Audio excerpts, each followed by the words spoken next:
Un point sur l'enquête.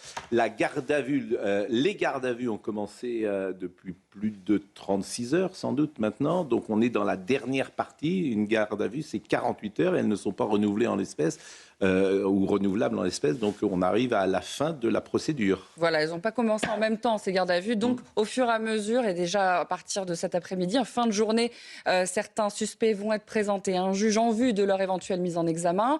On sait qu'ils sont 7 à être soupçonnés parmi ces suspects d'avoir joué un rôle direct dans les violences qui ont provoqué la mort de Quentin. Les autres sont suspectés d'avoir apporté un soutien.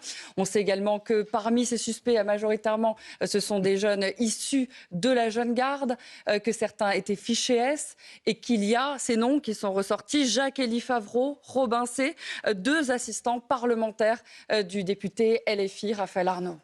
Donc j'ai appris d'ailleurs que c'est le deuxième assistant parlementaire qui était sous un pseudonyme à l'Assemblée nationale. C'est-à-dire que dans n'importe quelle entreprise, on vérifie l'identité de celui qui entre dans l'entreprise, mais à l'Assemblée nationale son employeur, son contrat était à son vrai nom. Mais en revanche, il avait bénéficié d'un régime un peu dérogatoire pour que, par exemple, sur le site de l'Assemblée nationale, c'est encore le cas, eh bien, ce ne soit pas son nom qui soit affiché. Pourquoi ? Je rappelle que ça n'est plus pour Raphaël Arnaud. Raphaël Arnaud ne s'appelle pas Raphaël Arnaud.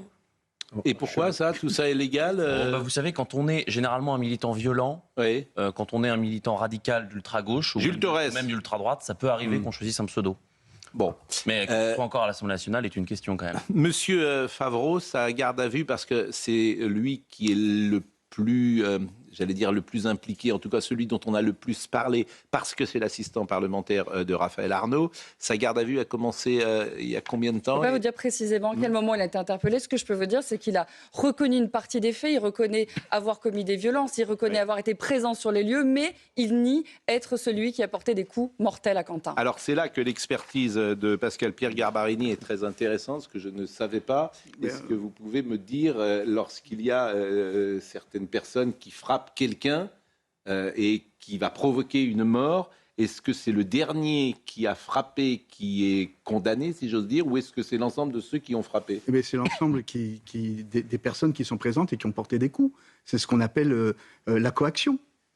Si vous voulez, dans ce dossier, il va être très difficile de savoir quel est le coup qui a été donné. D'ailleurs, c'est peut-être pas le dernier coup. C'est-à-dire que le premier coup a pu être le coup fatal. Donc, alors là, encore une fois, mais ce sont des arguments de défense qui est de dire « Ah non, mais c'est pas moi qui ai porté le coup fatal ». Ça, peu importe. Ils seront tous poursuivis sur la coaction. Messieurs, vous étiez là, il y avait un homme à terre, vous l'avez lynché à coups de pied, vous êtes tous responsables de l'infraction pénale qui va être arrêtée. Alors, je ne sais pas, apparemment, on est sur un homicide volontaire, c'est-à-dire le meurtre. Ok, peut-être que en cours d'instruction, on pourra considérer qu'il y a peut-être eu un guet-apens, donc ça sera l'assassinat. L'homicide volontaire, c'est 30 ans. L'assassinat, c'est la réclusion criminelle à perpétuité. Tout ça a une importance par rapport aux autres personnes qui sont dans le cadre de l'association de malfaiteurs. Parce que j'entends dire l'association de malfaiteurs, elle a des peines différentes en fonction du délit ou du crime. L'association de malfaiteurs, là-bas, c'est 5 ans. Parce que le délit poursuivi est de 5 ans. Si le délit poursuivi dans le cadre d'une association de malfaiteurs est de 10 ans, l'association de malfaiteurs, c'est de 10 ans. Si c'est un crime, par exemple, là, à ce moment-là, l'association de malfaiteurs, c'est pas 10 ans, c'est 15. Et si on est en matière terroriste, ça peut monter à 30 ans, l'association de malfaiteurs. Donc, mais alors, c'est quoi association de malfaiteurs, par exemple ? Est-ce qu'un SMS qui est envoyé, par exemple, à l'un des membres de la jeune garde, pour leur dire allez-y, ça c'est association de malfaiteurs. Bien sûr, puisque l'association de malfaiteurs, c'est ou un groupement formé.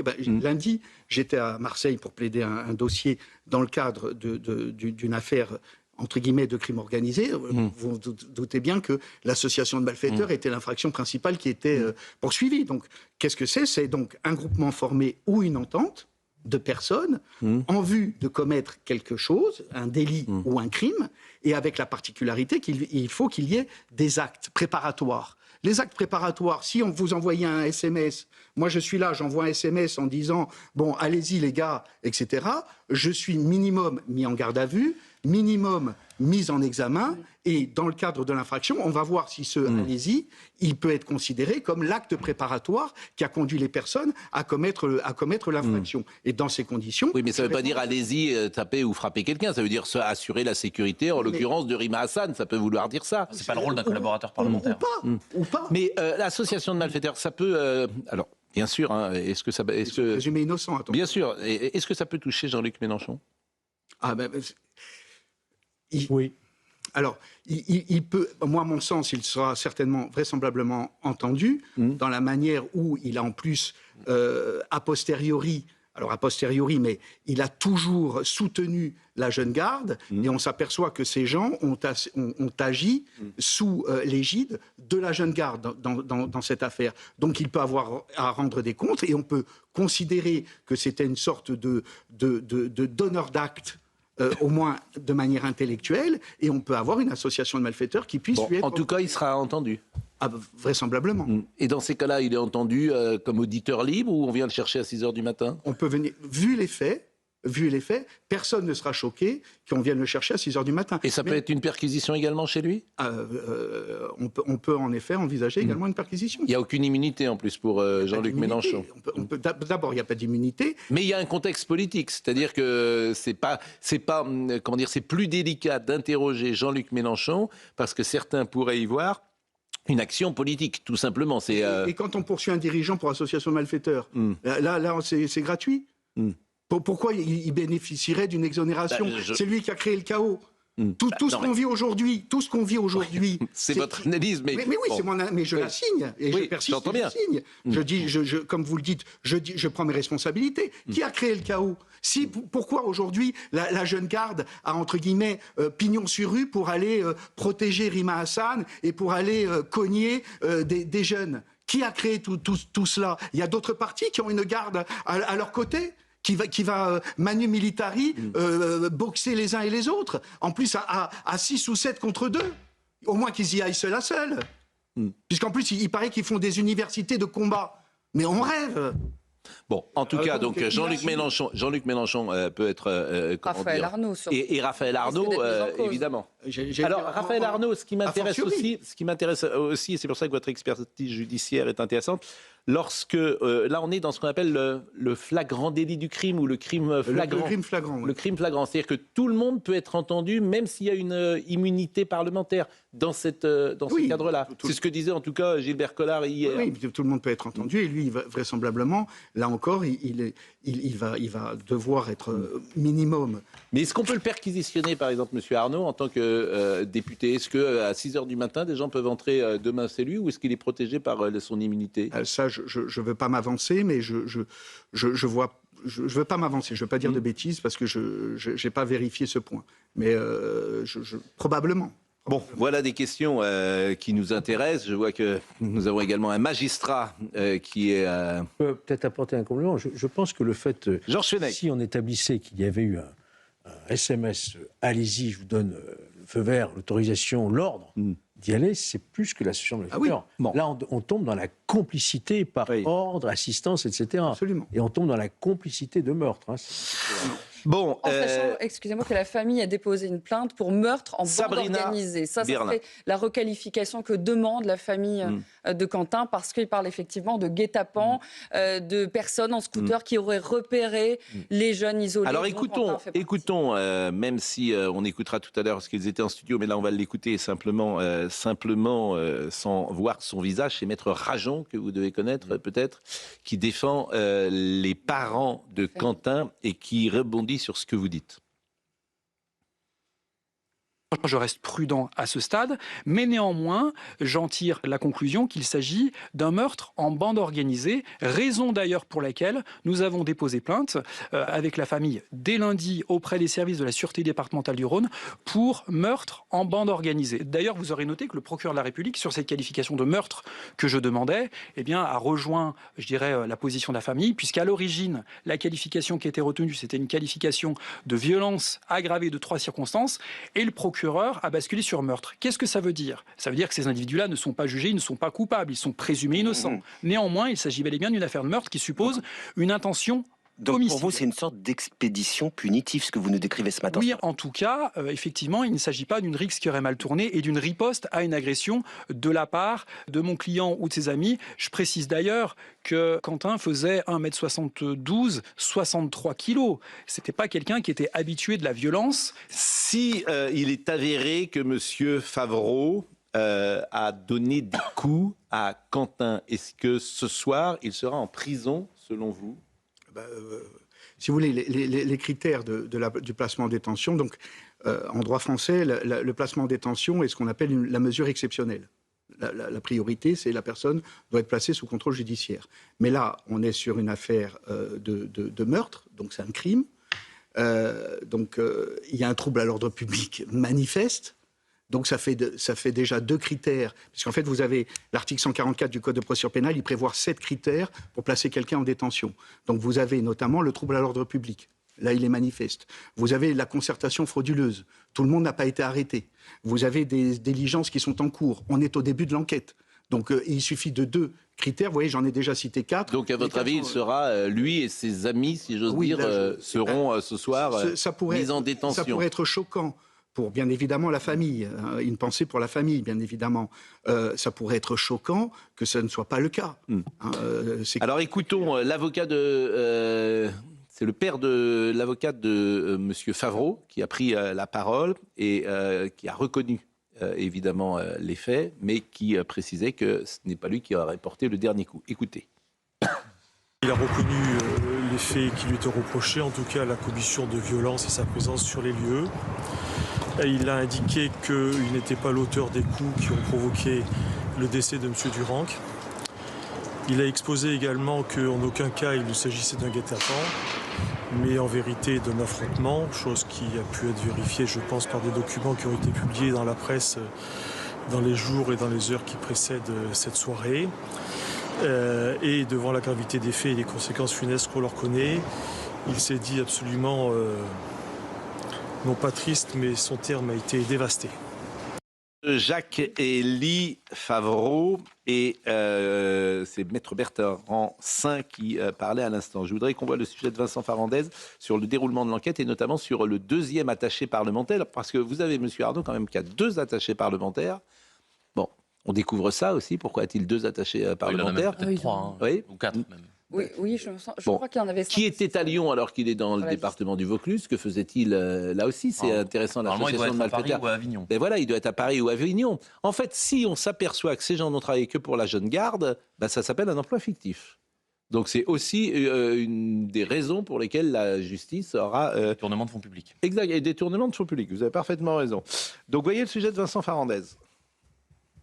Dans les couloirs de l'Assemblée nationale, il se faisait appeler Robin Michel. C'était en réalité un nom d'emprunt. Robin C., assistant parlementaire du député La France Insoumise Raphaël Arnaud, a été placé en garde à vue dans le cadre de l'enquête sur la mort de Quentin. Yaël Braun-Pivet a annoncé hier soir la suspension de son contrat de travail, tout en donnant quelques éléments d'information sur son pseudonyme. Le contrat de travail de M. Robin C. a été établi avec son député employeur sous son vrai nom. C'est son député qui a demandé à ce que puisse être utilisé un nom d'usage sur les documents publics liés à ses fonctions. Des vérifications de sécurité ont été faites préalablement à l'embauche de ce collaborateur sur la base de son nom réel et de son nom d'usage. Selon nos confrères du Parisien, Robin C. est accusé d'avoir hébergé et porté assistance à un ami avec qui il a été arrêté après le meurtre de Quentin pour le soustraire à la justice. Le jeune homme serait également fiché S, considéré comme une personne pouvant commettre des exactions politiques violentes et dangereuses pour la sécurité nationale. Ce sont désormais 2 assistants parlementaires de Raphaël Arnaud qui ont été interpellés sur les 4 qu'il emploie. La réaction du président de la République, en tout cas, c'est son entourage qui fait dire que le président de la République se préoccupe évidemment de la situation qu'il suit de près et il faut éviter tout engrenage de la violence. Et il a effectivement raison. La jeune garde. Alors, ce qui est intéressant sur la jeune garde, c'est tout ce qu'on dit aujourd'hui existait depuis des mois, mais personne n'en parlait. C'est une nouvelle fois une sorte de naufrage du journalisme en France. C'est-à-dire que tous ces gens qui font des enquêtes, qui font des reportages, etc., ne se sont pas intéressés du tout à la jeune garde. Mais il me semble que si, Pascal, quand elle a été dissoute, on s'est intéressé à ce moment-là à ce que c'était. Oui. Quand monsieur Le Bouclé là, a été, comment il s'appelle, Raphaël Arnaud. Voilà. Oui. A été élu aussi. On en a parlé beaucoup. Mais pardonnez-moi, on n'en parlait pas en montrant les menaces, les intimidations. C'est ce qu'a fait d'ailleurs la candidate du Rassemblement national en 2024 qui a raconté sa campagne. Ça a juste été l'enfer. Mais la presse ne s'est pas intéressée à ça. Commission d'enquête, c'est beaucoup plus facile de faire un reportage sur CNews parce qu'il n'y a pas de risque. Moi, je vais intimider personne. Je ne vais pas sortir de mon bureau pour aller faire le coup de poing. Mais ces gens-là, quand vous êtes... faut être courageux pour aller sur le terrain et faire de l'investigation avec ces gens-là. Il n'y a rien eu du tout. Mediapart qui fait des sujets partout. Alors pourquoi ? Privilège rouge, idéologie, manque de courage. Donc vous avez à peu près le journalisme français en trois. Bien sûr, je vais vous dire. Là, il faut poursuivre. Résumé. Il faut poursuivre pour reconstitution de Ligue dissoute. Oui. Par exemple. Bruno Retailleau s'en est donné ce matin. Tout de suite, puisque c'est la jeune garde. Ils sont tous, comment dirais-je, affiliés à la jeune garde. La jeune garde, elle a été dissoute. Donc reconstitution de Ligue dissoute. Le recours devant le Conseil d'État n'est pas suspensif. La décision de dissolution de cette jeune garde. Donc, elle est dissoute. Mais par ailleurs, ils ont déjà recréé quelque chose. Jules Thérèse. Génération fasciste, où d'ailleurs Jean-Luc Mélenchon était pour l'inauguration. Donc, en effet, c'est une reconstitution. Éteignons la flamme aussi. Oui, et ce qui est étonnant, c'est que le système médiatique, le 12 juin 2025, on se souvient très bien, quand Bruno Retailleau a décidé de dissoudre la jeune garde, le sujet, c'était plus la dérive autoritaire, je mets des guillemets, de Bruno Retailleau, que la jeune garde. C'est le système médiatique qui fonctionne comme ça. Mais vous avez tellement raison. Donc, voyons le sujet de Mathilde Ibanez sur la jeune garde, puisque, selon la célèbre expression, on ouvre le capot et on voit ce qui se passait. Ça existait depuis des années. C'est un témoignage qui révèle les pratiques violentes de la jeune garde. Un des membres s'est confié à nos confrères du Parisien. Il décrit Jacques-Élie Favreau, surnommé Jeff, et assistant parlementaire de Raphaël Arnaud, comme un des cadres de cette mouvance. C'est Jeff qu'on envoie dans d'autres villes pour défoncer les mecs et dire que c'est notre territoire. Pour lui, c'est faire le boulot. Il se plie aux ordres. Il affirme que par ces actes violents, certains militants ont pu accéder à des postes au sein de certains partis, notamment du côté d'LFI. On fait le sale boulot et on est remercié avec des postes derrière. Des pratiques qui le poussent à prendre ses distances, notamment avec le député insoumis Raphaël Arnaud. Raphaël, ce n'était pas possible. J'ai fait comme Jem, on s'est mis sur le côté. On ne s'est pas fâché en frontal, mais on savait que ça allait péter. Raphaël, on savait qu'il allait sauter un jour. Par exemple, on savait tous pour son procès. Il se vantait même d'avoir chopé une circonscription et d'être passé inaperçu. Même si un sentiment de peur règne actuellement au sein du collectif d'ultra-gauche, il n'a pas encore pris la décision de quitter la jeune garde. Oui, mais ça va être pour Jean-Luc Mélenchon. D'abord, quelle est la stratégie, à votre avis, à avoir pour Jean-Luc Mélenchon? Pour le moment, il résiste, mais moi, ça me paraît intenable. C'est celle du trotskisme originel. C'est-à-dire que jamais il ne reculera. En tout cas, je pense qu'il ne reculera pas, sauf s'il fait ce qu'il avait fait lors de l'affaire Quatennens, mais qui était, là aussi, il y avait beaucoup de pression, même interne au sein de la France Insoumise. Là, j'ai quand même pas l'impression qu'il y ait une pression manifeste au sein de la France Insoumise. Sauf que le mouvement peut partir avec lui. Oui, il n'y a que deux personnes pour l'instant qui ont lâché. C'est les deux personnes qui ont des responsabilités là-dedans. C'est Rima Hassan et Raphaël Arnaud. Mais sinon, tous les autres, ils vous disent, on soutient la jeune garde. La jeune garde, il n'y a aucun problème avec eux. On va les soutenir jusqu'au bout. Maï-Hélène Trémollet. Très assumé, Emmanuel Bompard a redit ce matin qu'il était hors de question qu'ils excluent Raphaël Arnaud de leur groupe en expliquant qu'il n'est pas responsable des actions qui seraient commises par ses salariés, donc ses deux assistants, et qu'il n'aurait absolument pas de lien avec ça. Et ensuite, moi, je voudrais souligner le traitement de quotidien qui était assez étonnant, qui pour une fois ont relevé certaines choses, notamment la présence d'un stand La Jeune Garde cet été lors des universités d'été de la France Insoumise. C'est Paul Gasnier qui s'est chargé de montrer ces images. Et là, pour le coup, ils n'avaient même pas besoin d'un nouveau nom. C'est vraiment, tout était très assumé. La Jeune Garde avait été dissoute, mais elle était présente, donc cautionnée aux universités d'été avec vente de t-shirts, logo sur les logos de la France Insoumise, etc. Donc en fait, c'est une stratégie extrêmement intéressant ce que vous nous dites. Je le dis à Marine Lançon, on peut peut-être essayer de récupérer des images de la présence de la Jeune Garde cet été, alors qu'elle est dissoute, lors des universités d'été. Et avec la présence de Raphaël Arnaud. Et avec la présence de Raphaël Arnaud qui accepte de parler très important. en plaisantant. Très, très important. Et vous avez parfaitement raison. Mais Quotidien, oui, bien sûr, la poutre bouge. Alors, pas partout. Le Monde a fait un article absolument immonde et odieux. Le service public En fait, le pire, c'est le service public. Hier pour le voilà, France Inter... Pardon ? Delphine Ernotte s'est défendue. Oui, elle s'est défendue. Elle peut se défendre. Exactement, elle est au courant de rien. Elle est dans des suites à 1700 €. Elle n'est pas au courant. Elle ne sait pas ce qui se passe sur sa chaîne. Commission d'enquête sur CNews, elle n'est pas au courant. En fait, si tu as besoin de rien, tu appelles Delphine Ernotte. Donc c'est plus pratique. Monsieur Boyard était hier soir avec Marc Fauvel. Il a été un petit peu en difficulté. Mais on voit bien aussi le recrutement. Il y a un tel problème de niveau. Monsieur Boyard, évidemment, je ne suis pas sûr qu'il ait le niveau pour être député. Disons les choses comme elles sont. Et donc, on l'écoutera après la pause. Pour être dealer. Oui, mais comment on peut accepter de prendre des fichiers S en qualité de député de la France Insoumise, d'un parti politique. Mais est-ce qu'on peut commencer à l'origine ? En fait, dès le départ, c'est vicié, et dès le départ, on sait qu'on va arriver à un problème grave. Dès le départ, en prenant des gens qui sont déjà marginaux et qui veulent combattre la loi. Voilà.